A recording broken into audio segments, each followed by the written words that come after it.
Olá pessoal, aqui é o professor Alessio do Colégio Viramundo e estou aqui hoje para mais uma aula da disciplina de História para a turma do 9º ano. Vamos lá!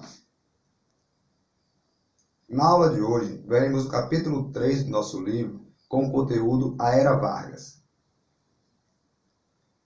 Veremos então o primeiro momento do governo do presidente Getúlio Vargas, que vai de 1930 até 1945.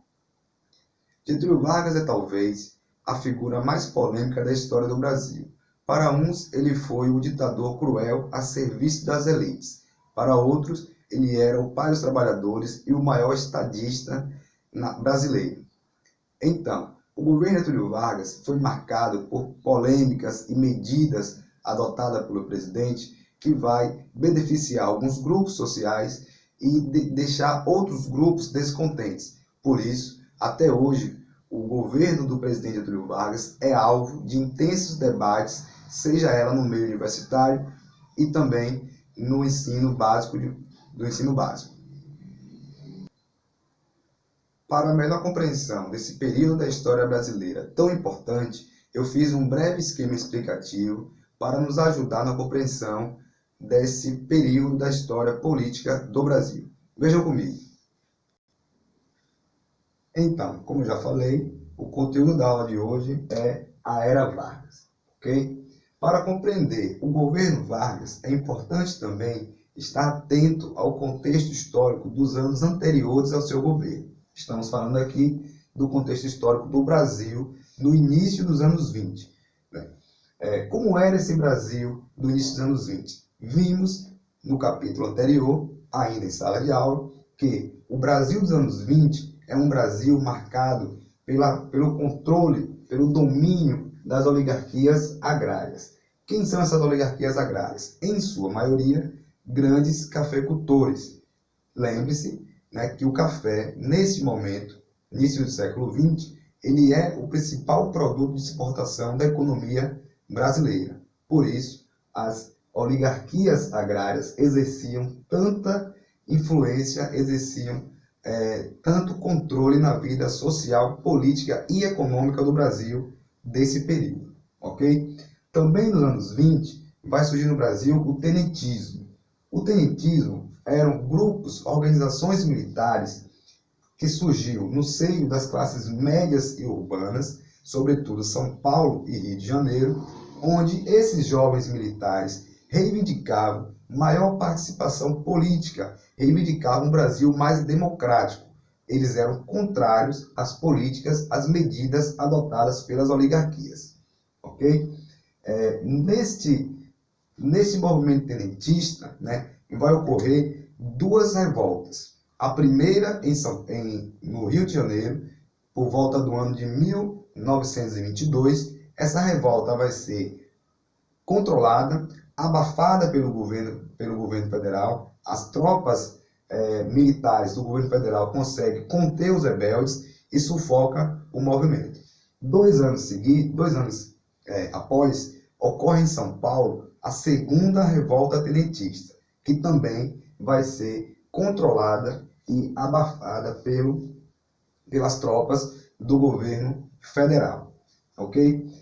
Com o fracasso desses levantes tenentistas, esses movimentos, esses militares tenentistas vão se juntar a um outro grupo de tenentes que estão no Rio Grande do Sul. E aí, junto, eles formam a chamada Coluna Prestes, que vai atuar no Brasil durante os anos 1924 até 1927.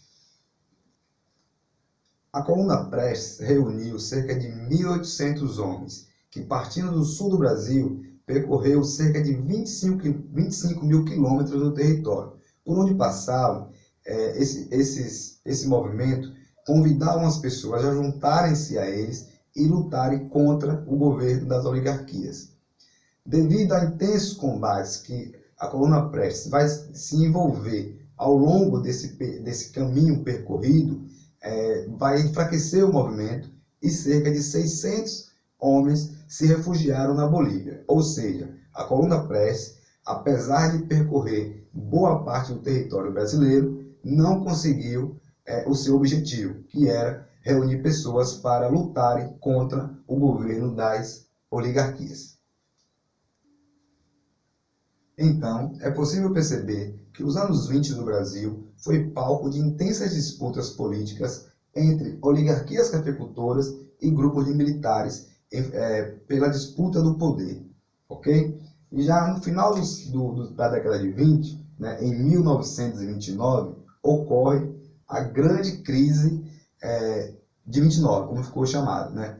Essa crise ela aconteceu nos Estados Unidos, mas se desdobrou por todo o continente americano e por todo o mundo, ok? O Brasil vai ser afetado por essa crise porque o maior comprador do café brasileiro era os Estados Unidos. Uma vez os Estados Unidos afundado numa grande crise financeira, eles reduzem a importação do café brasileiro e, consequentemente, enfraquece as oligarquias do ponto de vista econômico.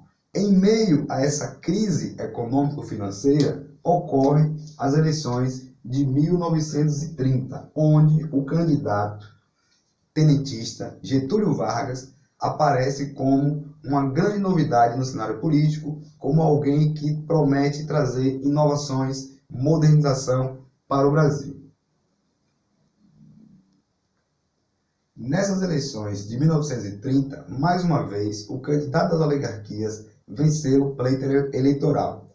E o grupo de Vargas, o grupo da oposição, ficou indignado ao perder as eleições, porque sabia-se que naquelas eleições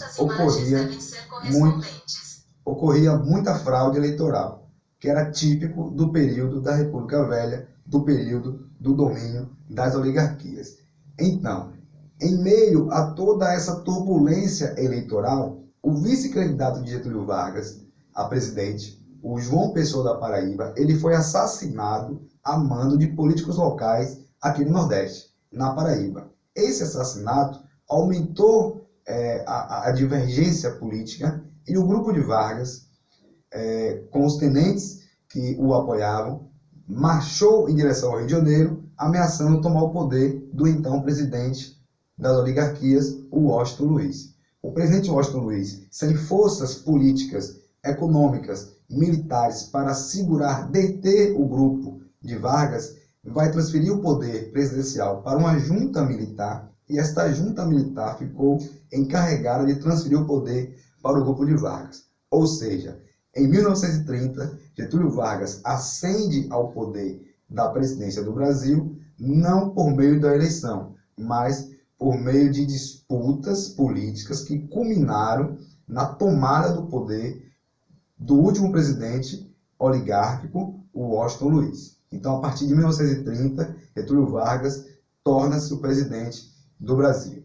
Vejamos a seguir o primeiro governo Vargas, como foi chamado o governo provisório. Vamos lá. Então, para melhor compreender esse conteúdo, a Era Vargas, os historiadores dividem esse período em três fases.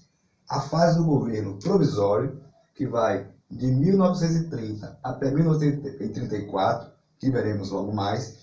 Também tem a fase do governo constitucional, que vai de 1934 até 1937, e de 37 até 1945, o governo do Estado Novo, ou a ditadura de Vargas. Mas vejamos por partes essas fases do governo Vargas. No primeiro momento, como eu já falei, é o governo provisório, que durou nada mais, nada menos que 4 anos. Observe como Vargas não tem tanta pressa em organizar o Estado brasileiro. Ele fica provisoriamente 4 anos no poder, ok? Logo de início, ele vai procurar fortalecer o Estado brasileiro e, consequentemente, procurar enfraquecer as oligarquias. Como é que Vargas consegue fazer isso? Ele vai demitir todos os governadores de Estado e vai nomear novos governadores, que ele vai chamar de interventor de Estado, de sua confiança. Então, com essas medidas, essa e outras medidas, ele vai aos poucos enfraquecendo o poder das oligarquias. Ainda no segundo ano de seu governo, em 1932, os paulistas vão fazer uma revolta, né, que ficou conhecida como Revolução Constitucionalista. Os paulistas, nesse momento, eles exigiam do presidente Vargas que fosse criado para o Brasil uma nova Constituição Federal, porque até então o presidente estava sob um governo provisório, onde ele governava a partir de decretos. Então os paulistas queriam que o presidente já aprovasse uma nova Carta Constitucional para ter os direitos, as leis garantidas, né, de acordo com a Constituição. O governo Vargas ele vai conseguir controlar esses rebeldes, né, abafa a revolta, vence os paulistas e segue governando de forma provisória. Somente no ano de 1934 é que o governo Vargas vai aprovar uma nova Constituição para o Brasil. Por meio dessa Constituição, medidas inovadoras apareceram no cenário brasileiro, como, por exemplo, o voto secreto, como, por exemplo, o direito das mulheres a participar das eleições, a criação do ensino primário gratuito, né, a justiça eleitoral. Também foi introduzida nessa nova Constituição para o Brasil a CLT, a Consolidação das Leis Trabalhistas. Ou seja, essa Constituição de 1934, aprovada pelo presidente Getúlio Vargas, ela teve enorme repercussão nas camadas populares, porque ela vai trazer a garantia de uma série de direitos, sobretudo para os trabalhadores urbanos. Então, pessoal, na aula de hoje, vimos o contexto histórico dos anos 20, em que Vargas ascende ao poder, e também vimos a primeira fase do seu governo, que chamamos de governo provisório. Nas próximas aulas, veremos a segunda fase do governo Vargas, que chamamos de governo constitucionalista, e também veremos a terceira fase do governo Vargas, que chamamos de Estado Novo. É isso aí. Por hoje é só. Um forte abraço, professor Alessio.